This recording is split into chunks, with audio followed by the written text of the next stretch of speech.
Welcome, everyone, to another powerful live dialogue. I'm happy today to be welcoming Kerusha Pillay, founder of Helpful Scientist, a platform dedicated to making science simple, accessible, and meaningful for everyone. With a background spanning laboratories, global training, and community work, Kerusha is helping people reconnect with science not as something distant or complicated, but as something that can support, guide, and empower their daily lives. Let's get into it. How are you, Kerusha? I'm good, thank you. Thank you for having me, Siddharth. Really appreciate it. You're most welcome, and I'm really looking forward to chatting with you today. So, to get the ball rolling with you, Karusha, what inspired you to start Helpful Scientist, and what gap did you see that needed to be filled in science communication? So Helpful Scientist didn't start as a business originally. It started as a responsibility. I've been working in the labs for over 20 years in the background for PCR using diagnostics and things like HIV, TB, COVID, sequencing, forensics. So it's a lot of background in the lab that I've spent a lot of time troubleshooting and understanding the science. But my job has always been to educate or teach and to provide a bridge for between the science and the understanding because people can use the science, but you need to understand it in order to apply Mm, it. So whether I'm in the laboratories or I'm amongst communities or individuals or organizations, the aim is always the same. It is how do I serve this community, this organization or individual? How do I educate this individual if they want to? Of course, they have to want to cross that bridge. And how do we empower them? How are they able to take that knowledge and empower themselves? So in terms of what inspired me, it would definitely be my career. But my career itself was inspired by the communities I come from. And I'm from Pietermaritzburg, and we have lots of communities, and we take care of each other. And my parents and my grandparents are excellent role models for me. They were always trying to be helpful, trying to fill a gap and make sure that people live the best lives. So in the continuation of that spirit and also of the aunties who always join in with their helpful science. Yeah, it definitely inspires me to help people because at some point my own health took a turn, and I think it's about 11 years now I've had to troubleshoot my own health. I'm 43 now, and I've had several disorders and three herniated discs, and I've had to wow. take my science that I applied in the lab and then apply it to myself. And my eczema, my severe eczema, my urticaria, my slip discs, three of them, I had to figure out a way to function again. And in order to do that, I had to use my science, but I had to apply it to myself. And during that journey, I've helped a lot of people. And that's why Helpful Scientists exists for the health part of Helpful Scientists. So we work in laboratories where we do training, but we also work with health awareness, education, and things like that. So the gaps that I see in communication, I think we've already seen it during COVID. There's a lot of science happening, but it wasn't communicated necessarily in a certain way that people could understand. And even the effects, after effects, people are consistently having communication issues at the moment about what's happening in their health and how do they actually cross that gap and find health again? How do they move to healthier lives? So that's where Helpful Scientist fits in, and we're very happy to be amongst all the different communities and seeing how much they love and care for each other. People like Janice and from Pink Drive and Sister Allison from MediSkills, they inspire us by how much they show up for the communities, how caring and loving they are. And so, yeah, it's really lovely to be doing what we're doing. Awesome. All right, there's a question for you already in the live comments here. This is from Jitin Rishika. Hi, Karusha. You are brilliant and beautiful as well. Thank you for doing what you do. How does one apply science daily? So everyone applies science daily already. Science, so if you break down the word science, it just means to know. It comes from a Latin word. I Googled it this morning on how to say it. So scientia, but I don't know, it sounds weird. But it comes from a Latin word that means to know or to have knowledge. And people apply that every day. You wake up and you tell yourself you have to do X, Y, and Z. To do that, you have to apply the science of yourself. I need this much water. I need this much food. I need this type of food. In order to keep your house running, you need to apply a little bit of science, this cleaning product, this reagent, this chemical. So when we're fixing ourselves, we have to use some sort of science. So science is a collection basically of all the knowledge humans have gathered of how to help ourselves and how to make our lives better at the end of the day. And so we use science on a regular basis. It's just awareness of it. So I often talk of the aunties in the kitchen and how much science they're doing. I mean, you have a whole family of people to feed, and you find the exact flavors, the exact amount of heat to put into the food, and people have a lovely meal. But a lot of science went into that. What were the people eating? Were they able to tolerate it? How much of food is needed? How much measurements? How long do we heat this for? How long do we cool it for? We use science every single day. So I'd like to make it more understandable to help people cross the gap between understanding and science so that they can take that science and apply it into their life. Yeah, okay. Sorry, there's another one. Yeah. Again from just Anushka. I once considered accounting as science when it got difficult, and then she's got that smiley face there. It is a science, everything. So you can't call anything a science that you've applied scientific thinking to. And scientific thinking is you're observing, you're coming up with measurable data, you're putting into place new changes that you've brought about because of those observations and those methods that you've seen. And then when things work, you consistently do it again and again, and you get the same result. So everything is considered a science. I think for me, one of the misconceptions that science has this heavy meaning behind it now. Mm. And because we went from having science as something to look to for answers, and still it is that, but it's also during the pandemic, we had to ask, was the science true? Did the science serve us? Do we actually understand the science? Is the science just not making any sense? Therefore, I'm not going to listen anymore. Yeah, so science is in everything we do. So accounting for me is definitely a science. You have to know what you're doing and apply it so that you get the best results. Awesome. Helpful scientist is such a unique name. What does it represent to you on a deeper level? So helpful scientist wasn't the original name. When we first Oh, started thinking about this business, it was something like Mobius Scientific Solutions to be very, I don't know, come across like smart. And but the name didn't tell people what we were doing or what our intentions mm. were when we started this business. Three scientists were sitting together, and we came up with this in 2021.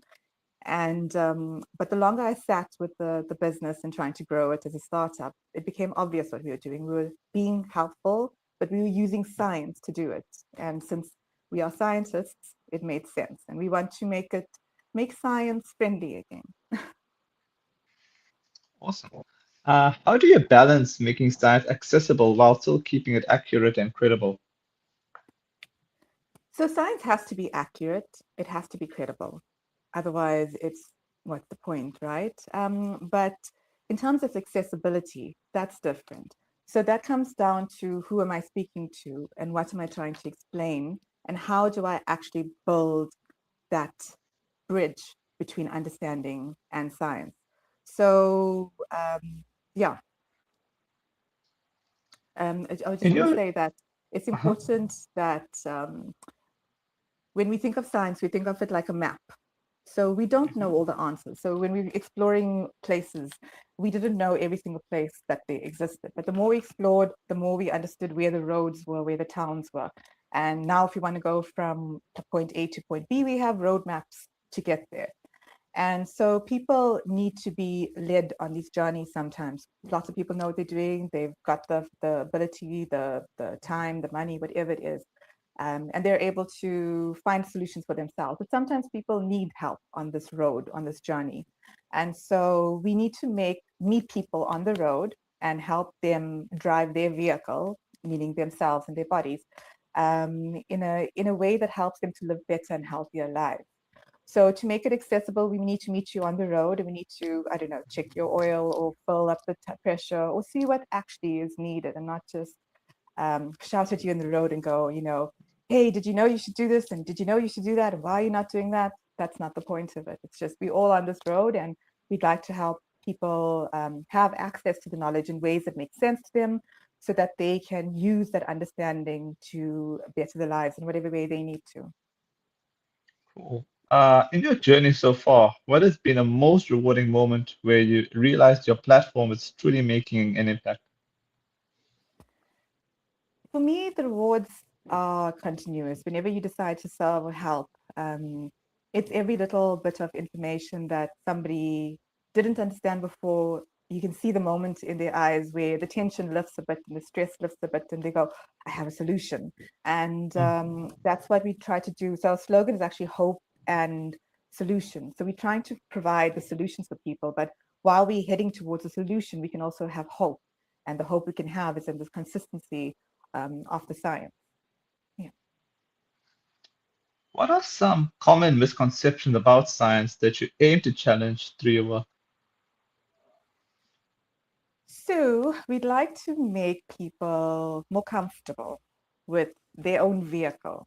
And we don't want them to have all the misconceptions about what the marketing world has put into things to sell products and to sell whatever people need to sell. Sometimes the information is there and it's put in such beautiful, shiny ways that it captures you, and then you think this is going to fix whatever Mm. problem you have. But maybe we needed more understanding. Maybe we needed more analysis before we actually found a solution. Not every quick fix is a solution. We all have needs and wants that we want to get back on the road, and we want to do things that we want to do. But if your vehicle isn't okay, you need to understand what went wrong with your vehicle, and where the different panel beaters and the different car shops are that you need to take your car to fix yourself, and so that you as a human being can get back on the road nice and safe and sound, and hopefully misconceptions in science didn't hold you back. That's true. How do you approach simplifying complex scientific topics for audiences who may not have a science background? So I love to explain to people who don't have a scientific background because it reminds me of talking to my grandparents. They were my best friends for 36 years. And so Wow. my daddy would always go, could you read this and just tell us what it means in simple language? And so that's something I've done from the time I was small. And so for me, it feels natural and normal to do that because just because the science exists and these big words exist, it's just a language. Science is a language, a tool, and a process, but the language can get people lost. So they can't use it as a tool. And because they can't use it as a tool, they won't go through the process of actually using it. So, yeah, it's very important to make sure that everyone feels comfortable because in science as well, if you're doing any work, you need a confidence level. And we don't ever say we're 100% confident. You always go towards 95% confident because some things could change. But at least you're feeling more confident because you know certain things and you're on that road. Have there been any challenges or resistance you faced while building helpful scientists, and how did you overcome them? So in the last few years, I've been joining initiatives like Pink Drive and MediSkills and seeing what they do. Because the thing is, yes, I'm good at fixing instrumentation, robotics, and things in laboratories, and I'm good at explaining the science and building that gap. But um, I need to be able to bring it across to people in a certain way. So you need to meet people where they are. And so it's important that whenever these challenges come up, because people have cultural differences, they have societal differences, and sometimes you have problems crossing those barriers. But it also takes respect. You need to respect the culture. You need to respect the whatever it is that somebody holds dear to themselves before you can give them a solution. You can't just go, did you know, should you, blah, blah, blah, blah, blah. You want to go, okay, this is where you are. This is your perception. This is just an idea from the other side. And if it lands, great. If it doesn't, maybe it's just a thought that stays in the back of their mind. And eventually the answer can come about. So my biggest challenges is probably making people adopt something. You have to really show them the benefits and the advantages. And usually it's doing it yourself. So for me, I could talk about yoga all I wanted to, but nobody would do it. And then I did a yoga teaching course with Yogam Yoga, and all of a sudden people would do it because they could see the benefits for me. And I've had to change my own lifestyle in terms of how I eat and how I show up in the world. And that takes effort and time and a science. So it's a way of showing up and moving those challenges apart and going, look, we're not the same. There are differences, but here's the thing I did as a human being. And maybe my thing doesn't work. Here's some other people that have fixed it different ways. And that's what I love about Health Scientists. We get to interact with all sorts of different communities and bring the community that would work for you or the answer that would work for you. If it's not us, we probably do have an idea of somebody that can come to you and help you overcome those challenges. That's true. What role do you think platforms like yours play in shaping public understanding, especially in times of misinformation? So at the moment, the misinformation is rampant. People have health issues and people have products to sell. So there's a lot of misinformation to sell those products. And in order for you to assess the product, you should understand your body. You should understand basics of chemistry, because the science world, as much as we love to progress and advance it, we still made up of the same elements. We still are made up of the same components. So if you can understand basics, and it doesn't matter what age you are, and it doesn't matter if you felt somebody made you feel bad about science when you were younger, or maths made you feel some kind of way, you can always come back, because these days we have so much of information available to help people educate themselves and to allow them to live healthier lives. How do you see helpful scientists evolving in the next few years? Are there any exciting projects or expansions in the pipeline? So yes, we do have a lot of projects going on. We get involved with a lot of different things. On the laboratory side, it's very interesting. We're getting involved in a lot more studies and programs where we can add our science value, and we're still involved in diagnostics and soil and things that are important to humans. But in terms of the community side and the healthcare side, we definitely are going to have a lot more expansion on that. We've had plenty of people join us, a lot on a voluntary basis, a lot of professionals. And so we're going to be looking at how we can help the different communities. And we're working with, like I said, MediSkills and Pink Drive, and also Young Enlightened. And these are, and Yogam Yoga. These are programs that we believe in. And we'd like to help people connect with different institutes that can serve them and help them. And so Health Scientists would like to be, and is, a bridge to fill those gaps between science and understanding, to make whatever you need applicable, and so that you can use it, so again, to lead healthier lives. Awesome. All right. There's a comment here of support. I think this is from Saniksha Rambali 545. I don't know if you know this one. She says, such a brilliant yet humble leader, wishing helpful scientists all the success. Thank you, Staniksha. Staniksha is one of the people that actually joined our team and on a voluntary Okay. basis, and she's doing such amazing work. And while I'm saying it, I'd rather say thank you to Audrey as well for all your help. You guys are amazing.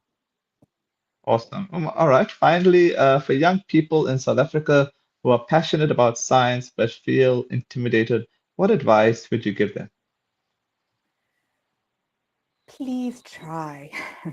I know sometimes things are complicated and it's easier just to move ahead and find something that's easier.